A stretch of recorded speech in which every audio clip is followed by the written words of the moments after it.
Hello Kaiju fans, Godzilla here. As most of you probably already know if you're clicking on this video, Godzilla has been making the rounds in Marvel Comics recently.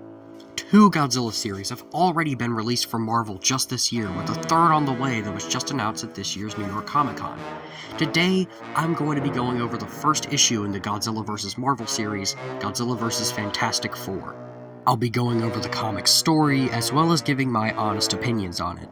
Now, I don't want to spend too much time boring you guys, so I'm just going to get right into it. Our story begins at the Baxter Building in New York City. The Fantastic Four rush to the Fantasticar to stop a new apocalyptic threat from reaching the city.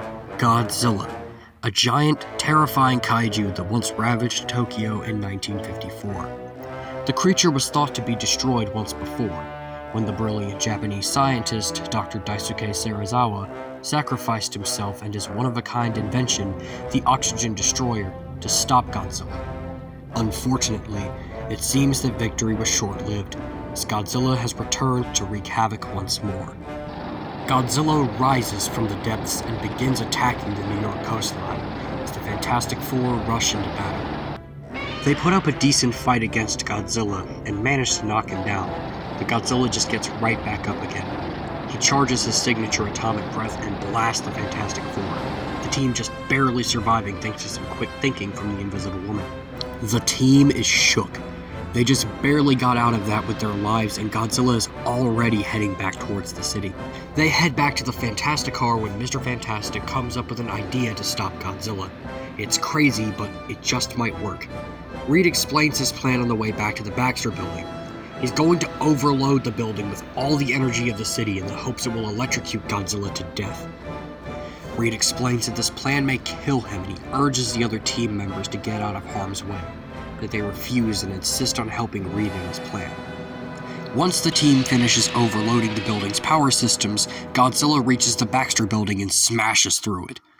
The building was completely destroyed, but Reed's plan worked. Godzilla was badly electrocuted, and he fell to the ground unconscious. The Fantastic Four thankfully survived, but they were injured. I mean, who wouldn't be after they just had a building dropped on them? As the team rises from the rubble, they realize the sky has been engulfed in flames. The last time this happened, the Watcher was trying to shield the planet from Galactus and his Herald. This disguise doesn't hold up very long, unfortunately, as through the flames, King Ghidorah descends on the planet. The Fantastic Four don't know what to do. They just took down Godzilla with everything they had, and now this new monster just showed up that they don't know how to stop. Just then, the Silver Surfer appears to give the audience some exposition. The Surfer explains that Ghidorah is a ravenous beast who has destroyed countless worlds. Galactus has taken Ghidorah as his new herald and has empowered him with the power cosmic. He goes on to explain that Ghidorah's power is now leagues above his own and the Fantastic Four's. Even if they banded together, they wouldn't be able to stop him. However, the Surfer gets an idea, to share his power cosmic, not with the Fantastic Four, but with Godzilla. So the Surfer flies over to Godzilla's weakened body and uses all the energy he has to empower Godzilla. The Surfer is reduced to being a normal man, and now, Godzilla has gone cosmic.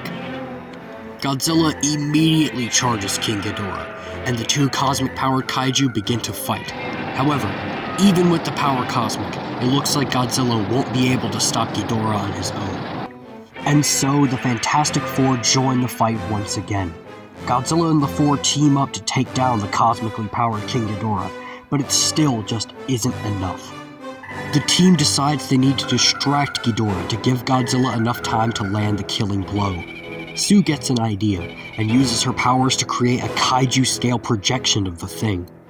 The distraction works and Ghidorah tries to attack the thing, but his gravity beams just phase right through. While Ghidorah is distracted, Godzilla combines the power cosmic with his own atomic energy, and using all of his energy, he manages to knock the power cosmic out of King Ghidorah and win the fight. In the end, Ghidorah returns to space, and Godzilla surrenders the power cosmic back to the Silver Surfer, returning to the ocean depths. Mr. Fantastic notes that if Galactus was behind all this, it won't be long before he returns again, and he theorizes that a Godzilla vs. Galactus battle may be inevitable.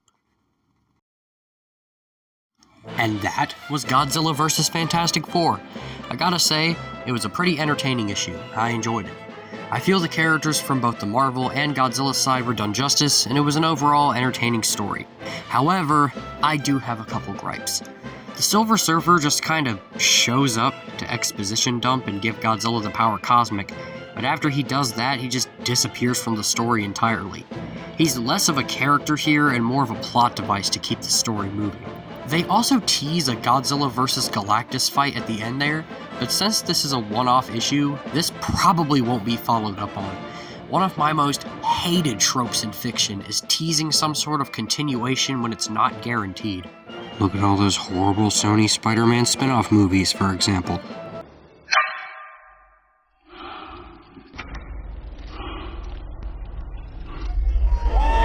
And this is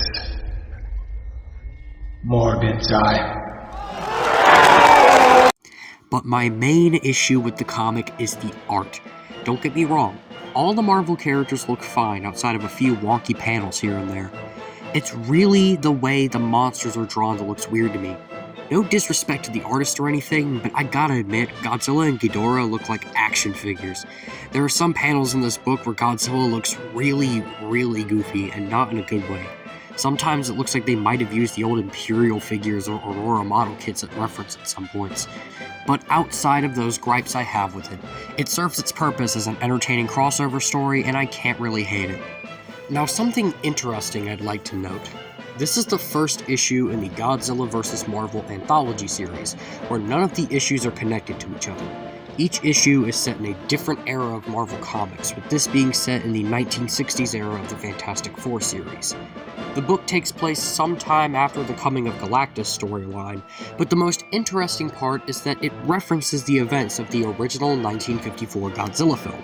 So this comic acts as an alternative sequel to both the Coming of Galactus storyline and to the original Godzilla film. As if there aren't enough of those.